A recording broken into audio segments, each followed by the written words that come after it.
আসসালামু আলাইকুম। 28শে ফেব্রুয়ারি থেকে চলছে ইরান ও নাসি ইসরায়েল আমেরিকার যুদ্ধ। দিনকে দিনে উত্তেজনার পারদ বেড়ে চলেছে। ইরান ইতিমধ্যে ইসরায়েলের ব্যাপক ধ্বংসযজ্ঞ চালানোর পাশাপাশি কিছু মানুষ হুলিয়া হয়েছে। হরমুজ প্রণালী দিয়ে অনেক দেশে চলাচলের অনুমতি থাকলেও ইসরায়েল ও আমেরিকার জন্য তা বন্ধ রয়েছে। হরমুজ খুলতে আমেরিকা, ইউরোপ সহ মধ্যপ্রাচ্যের দেশগুলোকে মার্কিনিরা তাদের পক্ষে আনার জন্য চেষ্টা করলেও কেউ আসেনি।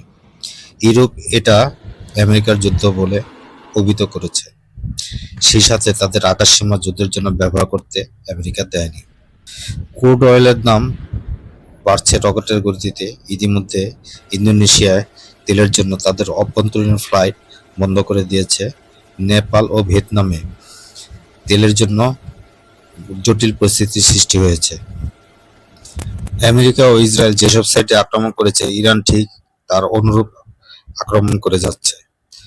প্রবলভাবে মার্কিন প্রেসিডেন্ট ডোনাল্ড ট্রাম্প নিজের সুপার পাওয়ার ও ডলারের কর্তৃত্ব বজায় রাখার জন্য হরমুজ প্রণালী খোলাকে তার চিরন্ত বিজয় হিসেবে মনে করছে।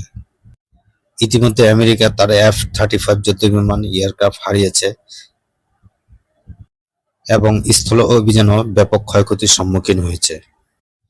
সৌদি আরব, বাহরাইন সহ উপসাগরীয় দেশগুলো ইরানের ক্ষেপণাস্ত্র ও ড্রোন হামলা প্রতিহত করে চলছে। তারই পরিপ্রেক্ষিতে ইরান আজকে তাদের দীর্ঘতম 25 কিলোমিটার সেতু হামলায় পরিণত করেছে। সেতুটি ক্ষতিগ্রস্ত হয়েছে বলে সংবাদ মাধ্যমে প্রকাশিত হয়েছে। জাতিসংঘ বলেছে 1.1 মিলিয়নের বেশি লোক এখন লেবাননের বাস্তুচ্যুত নিবন্ধিত হয়েছে। ইসরায়েল লেবাননের দক্ষিণে তার স্থল আক্রমণ চালিয়ে যাচ্ছে এবং সারা দেশে বোমা হামলা চালিয়েছে।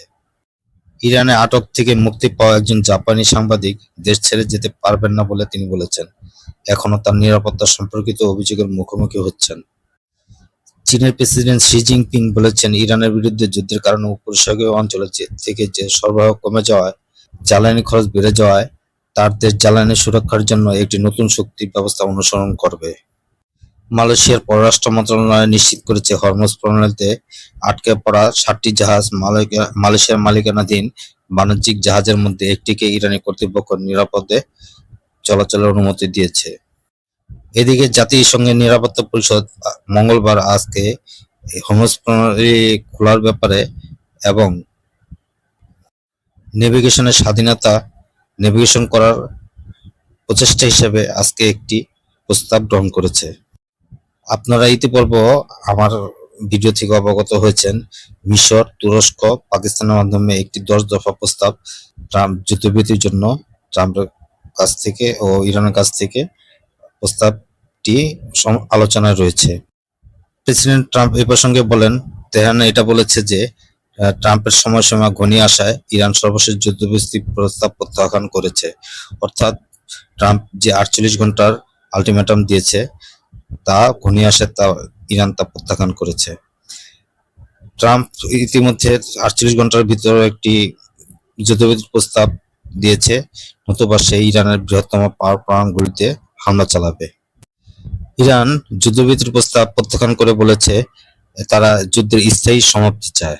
ইরানের রাষ্ট্রচালিত ইরনা নিউজ এজেন্সি জানিয়েছে, পুনর্গঠন ও নিষেধাজ্ঞা তুলে নেওয়ার প্রস্তাব সহ একটি গুরুত্বপূর্ণ মধ্যস্থতাকারী পাকিস্তানের মাধ্যমে তেহরানের নিকট 10 দফা প্রতিক্রিয়া জানিয়েছে। কায়রোতে ইরানের কূটনীতিক মুস্তাফা ফেরদৌসি গোর অ্যাসোসিয়েটেড প্রেসকে বলেছেন, আমরা কেবলমাত্র একটি গ্যারান্টি দিয়ে যুদ্ধের সমাপ্তি গ্রহণ করি, আমাদের আর আক্রমণ করা হবে না। তিনি বলেন, আগের দফা আলোচনার সময় মার্কিন যুক্তরাষ্ট্র ইসলামিক প্রজাতন্ত্রে ইরানে 2 বার বোমা হামলা করেছে, তাই তাদেরকে আর বিশ্বাস করা যায় না। এছাড়াও ফ্রান্স তার যে ফেডারেল মুদ্রা রিজার্ভ রয়েছে স্বর্ণ, তাই আমেরিকা থেকে ফেরত চেয়েছে। এই ছিল আজকের বিষয়। সবাই ভালো থাকার প্রত্যাশা করে বিদায় নিচ্ছি। আল্লাহ হাফেজ।